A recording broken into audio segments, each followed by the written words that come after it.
ഈ വാർത്തയുടെ വിശദാംശങ്ങളുമായി ഞങ്ങളുടെ പ്രതിനിധി ജിഷ്ണു കൃഷ്ണൻ ചേരുന്നു ഡൽഹിയിൽ നിന്നും. ജിഷ്ണു, എന്തായാലും ഓപ്പറേഷൻ സിന്ദൂർ എന്താണെന്ന് വളരെ കൃത്യമായി വിശദീകരിച്ചു കൊടുത്തിട്ടുണ്ട് കേന്ദ്ര ആഭ്യന്തരമന്ത്രി അമിത്ഷാ.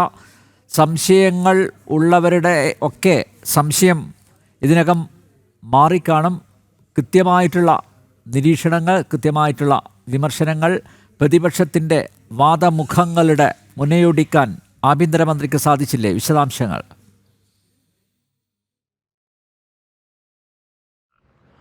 അനിൽ നമ്പ്യാർ ലോക്സഭയിൽ ഓപ്പറേഷൻ സിന്ദൂർ, ഓപ്പറേഷൻ മഹാദേവ് എന്നിവ വിശദീകരിക്കുകയും ഒപ്പം അനിൽ നമ്പ്യാർ ചൂണ്ടിക്കാട്ടിയതുപോലെ കോൺഗ്രസിന്റെ ചോദ്യങ്ങൾക്കും സംശയങ്ങൾക്കുമുള്ള കൃത്യമായ മറുപടിയുമാണ് കേന്ദ്ര ആഭ്യന്തരമന്ത്രി അമിത്ഷാ നൽകിയിട്ടുള്ളത്. അദ്ദേഹത്തിന്റെ പ്രസംഗം തുടങ്ങുമ്പോൾ തന്നെ ഇന്നലെ ഭാരതത്തിന്റെ സൈന്യം നടത്തിയിട്ടുള്ള ഓപ്പറേഷൻ മഹാദേവിലൂടെ ബൈസരൻ വാലിയിൽ, പഹൽഗാമിൽ ബൈസരൻ വാലിയിൽ നമ്മുടെ പൗരന്മാരുടെ മതം ചോദിച്ചുകൊണ്ട് വെടിയുതിർത്ത മുഴുവൻ ഭീകരരെയും 3 ഭീകരരെയും വധിച്ചു എന്ന ഓപ്പറേഷൻ മഹാദേവിന്റെ വിശദാംശങ്ങൾ പറഞ്ഞുകൊണ്ടാണ് അമിത്ഷാ അദ്ദേഹത്തിന്റെ പ്രസംഗം ആരംഭിച്ചിട്ടുള്ളത്. തുടർന്ന് കോൺഗ്രസിന്റെ കാലത്തെ വീഴ്ചകൾ, ഭീകരാക്രമണങ്ങൾ തുടർച്ചയായി നടന്നപ്പോൾ 2004 മുതൽ മൻമോഹൻ സിംഗ് സോണിയ സർക്കാർ രാജ്യം ഭരിച്ചിരുന്ന കാലത്ത് നടന്നിട്ടുള്ള ഭീകരാക്രമണങ്ങൾക്ക് എന്തു മറുപടിയാണ് അന്നത്തെ കോൺഗ്രസ് സർക്കാർ നൽകിയത് എന്ന ചോദ്യം അമിത്ഷാ ഉയർത്തുകയുണ്ടായി. ഭീകരവാദികളുടെ ഫോട്ടോ പാകിസ്ഥാനിലേക്ക് അയച്ചുകൊണ്ട് ഇവിടെ കാത്തിരിക്കുകയായിരുന്നു അന്ന് മൻമോഹൻ സിംഗ് സോണിയ സർക്കാർ. യാതൊരു തരത്തിലും ഭീകരവാദത്തിനെതിരെയുള്ള നടപടികളോ കർശനമായിട്ടുള്ള പ്രത്യാക്രമണമോ തിരിച്ചടിയോ മറുപടിയോ അന്ന് കോൺഗ്രസിന് നൽകാൻ സാധിച്ചിരുന്നില്ല. എന്നാൽ ഇന്ന് പഹൽഗാമിൽ നമ്മുടെ പൗരന്മാർക്ക് നേരെ ഭീകരാക്രമണം ഉണ്ടായപ്പോൾ ആ ഭീകരാക്രമണം നടത്തിയവരെയും പാകിസ്ഥാനിലിരുന്നു കൊണ്ട് അതിന് ഗൂഢാലോചന നടത്തിയവരെയും വധിക്കാൻ ഇന്ന് ഭാരതത്തിന് സാധിച്ചിട്ടുണ്ട്. ഓപ്പറേഷൻ സിന്ദൂറിലൂടെ കൃത്യമായ മറുപടി ഭീകരവാദികൾക്ക് നൽകി. പാകിസ്ഥാനിൽ സുരക്ഷിതമെന്ന് ഭീകരവാദികളും പാകിസ്ഥാനും കരുതിയിരുന്ന ഭീകര കേന്ദ്രങ്ങളിൽ മിസൈലുകൾ അയച്ചുകൊണ്ട് പഹൽഗാം ഭീകരാക്രമണത്തിന് ഗൂഢാലോചന നടത്തിയവരെ വധിക്കാൻ ഭാരതത്തിന് സാധിച്ചിട്ടുണ്ട്. ജമ്മു കാശ്മീരിൽ സുരക്ഷാ ക്രമീകരണങ്ങളിലൂടെ ആർട്ടിക്കിൾ 370 എടുത്തു കളയുകയും സുരക്ഷാ ക്രമീകരണങ്ങളിലെയും സമാധാനം ഉറപ്പാക്കാൻ സാധിച്ചു. ഇന്ന് സുരക്ഷാ സേനയ്ക്കും ജനങ്ങൾക്കും നേരെ കല്ലെറിയുന്ന സംഭവങ്ങൾ ജമ്മു കാശ്മീരിൽ 0 ആണ്.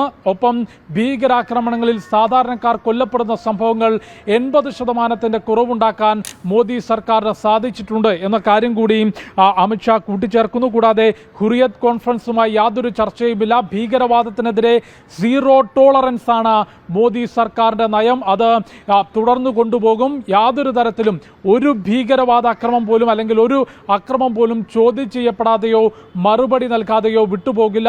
ഓപ്പറേഷൻ സിന്ദൂർ നടപ്പാക്കുന്നതിന് കൃത്യമായിട്ടുള്ള കൂടിയാലോചനകൾ പ്രധാനമന്ത്രിയുടെ നേതൃത്വത്തിലുണ്ടായി. സുരക്ഷാ കാര്യ സമിതി യോഗത്തിൽ സൈനിക മേധാവിമാരെ കൂടി ഉൾപ്പെടുത്തിക്കൊണ്ട് കൃത്യമായിട്ടുള്ള പദ്ധതി തയ്യാറാക്കി. മറുപടി നൽകാൻ സൈന്യത്തിന് പൂർണ്ണ സ്വാതന്ത്ര്യം നൽകി. കൃത്യമായ സാഹചര്യത്തിൽ പാകിസ്ഥാന്റെ മണ്ണിൽ കയറി ചെന്നുകൊണ്ട് നേരത്തെ സർജിക്കൽ സ്ട്രൈക്ക് നടത്തിയത് പാകിസ്ഥാൻ അധിനിവേശ ജമ്മു കാശ്മീർ, ഒരു ഭാഷയിൽ പറയുകയാണെങ്കിൽ അത് ഭാരതത്തിൻ്റെ തന്നെ ഭൂമിയാണ് എന്ന് അമിത്ഷാ കൂട്ടിച്ചേർക്കുകയുണ്ടായി. അന്ന് സർജിക്കൽ സ്ട്രൈക്ക് നടത്തുമ്പോൾ ഭാരതത്തിൻ്റെ തന്നെ ഭൂമിയായിട്ടുള്ള പാകിസ്ഥാൻ അധിനിവേശ ജമ്മു കാശ്മീരിലാണ് സൈന്യം മറുപടി നൽകിയതെങ്കിൽ പഹൽഗാമിന് മറുപടി നൽകുമ്പോൾ അതിലും കടന്നുകൊണ്ട് പാകിസ്ഥാന്റെ മണ്ണിൽ കയറി ചെന്നുകൊണ്ടാണ് ഭീകരവാദികൾക്ക് മറുപടി നൽകിയിട്ടുള്ളത്. അത് ഓർത്തുവെക്കണം. ഭീകരവാദികൾ ഒരിക്കലും മറക്കാത്ത മറുപടിയാണ് ഓപ്പറേഷൻ സിന്ദൂറിലൂടെ ഭാരതവും ഭാരതത്തിൻ്റെ സൈന്യവും നൽകിയിട്ടുള്ളത്. ഒപ്പം വാജ്പേയി സർക്കാരിൻ്റെ കാലത്ത് ഭീകരവാദത്തെ നേരിടാൻ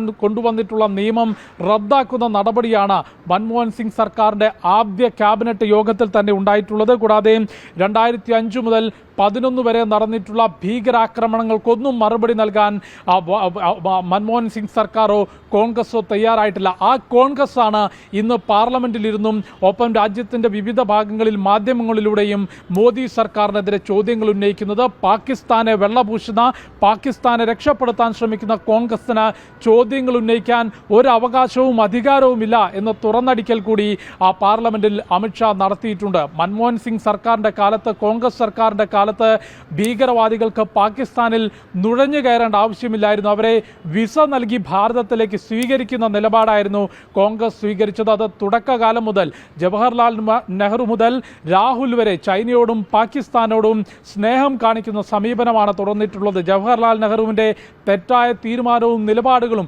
അക്സായ് ചിന്നിൽ ഭാരതത്തിൻ്റെ ഭൂമി നഷ്ടപ്പെടാൻ കാരണമായി.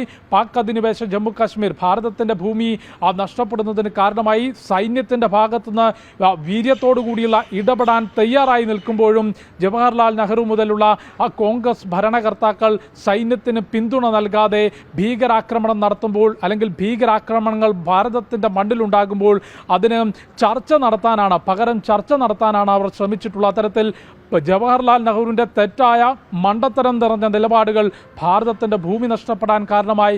സിന്ധു നദിയിലൂടെ ഭാരതത്തിന് പാകിസ്ഥാന് ജലം നൽകാൻ കാരണമായി. എന്നാൽ അത്തരത്തിലൊരു നയവുമല്ല മോദി സർക്കാരിൻ്റേത്. ഇത് മോദി സർക്കാർ നയിക്കുന്ന ഭാരതമാണ് ഭീകരവാദത്തോട് വിട്ടുവീഴ്ചയില്ലാത്ത നിലപാട് സ്വീകരിക്കും. ഭീകരവാദത്തിന് പിന്തുണ നൽകുന്നവരും നടപടി നേരിടേണ്ടി വരുമെന്നും അമിത്ഷാ വ്യക്തമാക്കിയിട്ടുണ്ട്. അത്തരത്തിൽ ഓപ്പറേഷൻ സിന്ദൂർ, ഇന്നലെ നടന്നിട്ടുള്ള ഓപ്പറേഷൻ മഹാദേവ്, ഭീകരതയ്ക്കെതിരെയുള്ള നടപടി, കോൺഗ്രസ് സർക്കാരിൻ്റെ കാലത്ത് വന്നിട്ടുള്ള വീഴ്ചകൾ, ഇവ എണ്ണി പറയുന്നതായിരുന്നു അമിത്ഷായുടെ ലോക്സഭയിലെ പ്രസംഗം. അനിൽ നമ്പ്യാർ.